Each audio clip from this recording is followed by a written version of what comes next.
ఎన్నికల వేళ ఎన్నో చిత్రాలు. బండ్లు ఓడలవ్వడం, ఓడలు బండ్లవ్వడం అంటే ఇదేనేమో అని అనిపించేలా రాజకీయ నేతల తీరు కనిపిస్తూ ఉంటుంది. అచ్చం అలాంటి ఓ సీన్ ఇప్పుడు శ్రీకాకుళం జిల్లాలో జరిగిందట. సొంత పార్టీ నేతపై ఆ మంత్రి చేసిన కమెంట్స్ ఇప్పుడు హాట్ టాపిక్ గా మారాయట. అంతేకాదు, మంత్రి మాటలకు పేరున్న నేతలతో పాటు లోకల్స్ వత్తాసు పలకడం మరింత ఆశ్చర్యాన్ని కలిగిస్తోందట. దీంతో అక్కడ సీన్ మంత్రి వర్సెస్ ఎంపీగా మారిందట. మరి ఇంతకీ ఎవరా నేతలు, ఎక్కడ నియోజకవర్గం? మీరే చూడండి. రాష్ట్రంలో సార్వత్రిక ఎన్నికలు దగ్గర పడుతున్న వేళ ప్రభుత్వంపై ఓ సామాజిక వర్గానికి ఉన్న వ్యతిరేకతను పోగొట్టడానికి సీనియర్ మంత్రి ధర్మాన ప్రసాదరావు నోరు జారేరా అంటే అవునని అంటున్నారు రాజకీయ పండితులు. అంతేకాదు, నోరు జారడం రాష్ట్ర వ్యాప్తంగా ఆ పార్టీకి మైలేజీ తెచ్చిపెట్టే మాట దేవుడెరుగు. ఆ సీనియర్ నేతనే ఇబ్బందులకు నెట్టేసే వ్యవహారంగా తయారైందట. ఆ సామాజిక వర్గమంతా వ్యాపారాలు కావడం, వారి వ్యాపారాలను ఎటువంటి వారు అడ్డుకున్నా నేను అండగా ఉంటానన్న మంత్రి ధర్మాన మాటలో తొలిన ఆ పదం ఇప్పుడు సంచలనంగా మారింది. మా జిల్లాలో అడుగు పెట్టాలంటే నన్ను దాటాలి, మా వారికి అండే నేను అన్న సంకేతం ఇచ్చిన మంత్రి వ్యాఖ్యలతో అక్కడి ప్రజలు మాత్రం అతను మగాడ్రా బుజ్జి అంటున్నారు. కానీ మంత్రి కామెంట్స్ మాత్రం రాష్ట్ర రాజకీయాల్లో హీట్ పుట్టిస్తున్నాయి.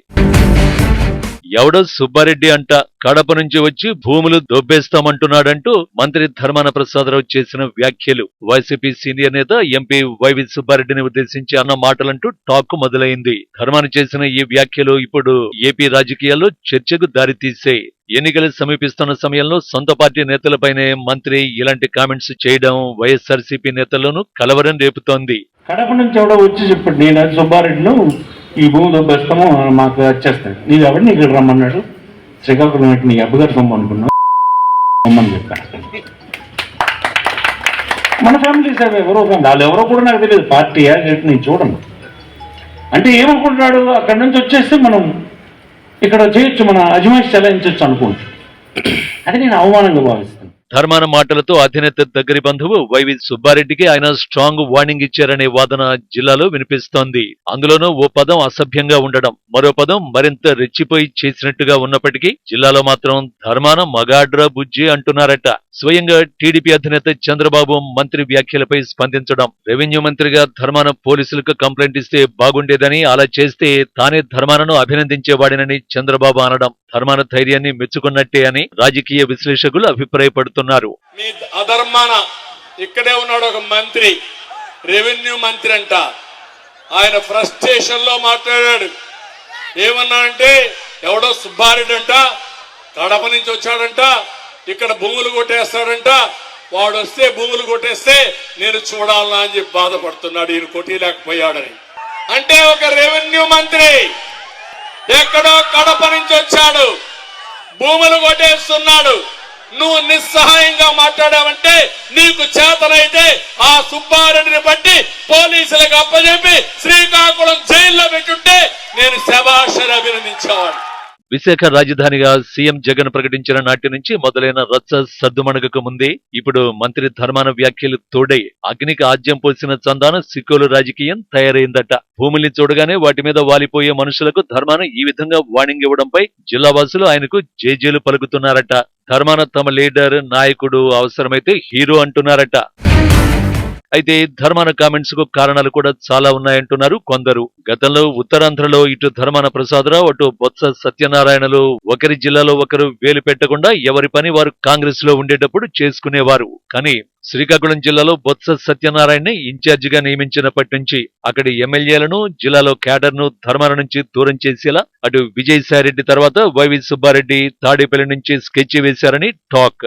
ఎచ్చెల నియోజకవర్గంలో, రాజాం నియోజకవర్గంలో బొత్స మేనల్లుడు చిన్నశ్రీని కూడా అడుగు పెట్టడం, ఇక్కడ రియల్ ఎస్టేట్ కార్యక్రమాలు చేయడం కూడా ధర్మానకు తలనొప్పిగా మారాయట. ప్రశాంతంగా ఉన్న సికోలు జిల్లాలో రౌడీయిజం ఎంటర్ అయితే రానున్న రోజుల్లో ఇది రాచపొండులా మారే అవకాశాలు ఉన్నాయనే ముందు చూపుతూ ధర్మాన ఈ మాటలు అన్నారంటున్నారు పొలిటికల్ పండిట్స్.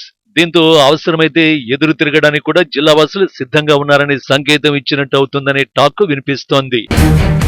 శ్రీకాకుళం నియోజకవర్గంలో ధర్మాన ప్రసాదరావును తప్పిస్తే గెలవడానికి మరో పవర్ఫుల్ నేత లేరు. అలాగే శ్రీకాకుళం జిల్లాలో ధర్మాన ప్రసాదరావుని మంత్రిగా కూడా తిరగకుండా కట్టడి చేశారనే టాక్ ఉంది.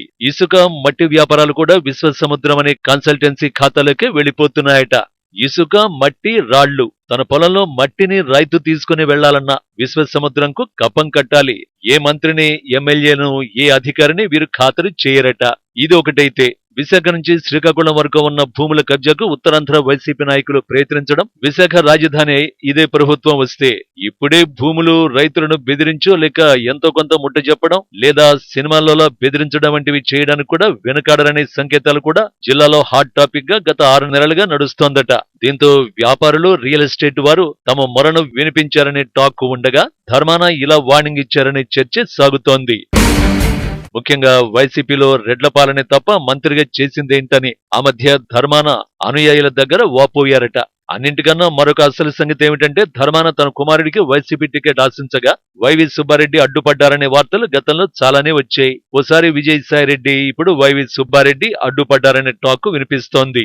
ధర్మాన ఒక్కరే కాకుండా అటు తమ్మినేని, ఇటు ధర్మాన కృష్ణదాస్ కొడుకు డాక్టర్ చైతన్య విషయం కూడా తాడేపల్లి ప్యాలెస్ నిరాకరించడానికి వేరే కారణమనే చర్చ నడుస్తోంది. మిగతా వారు ధైర్యం చేయలేకపోయినా ధర్మాన తన కుమారుడికి సీటు కోసం ధైర్యం చేసి మరి సుబ్బారెడ్డిపై ఇలాంటి వ్యాఖ్యలు చేయడం ఇప్పుడు హాట్ టాపిక్ గా మారింది.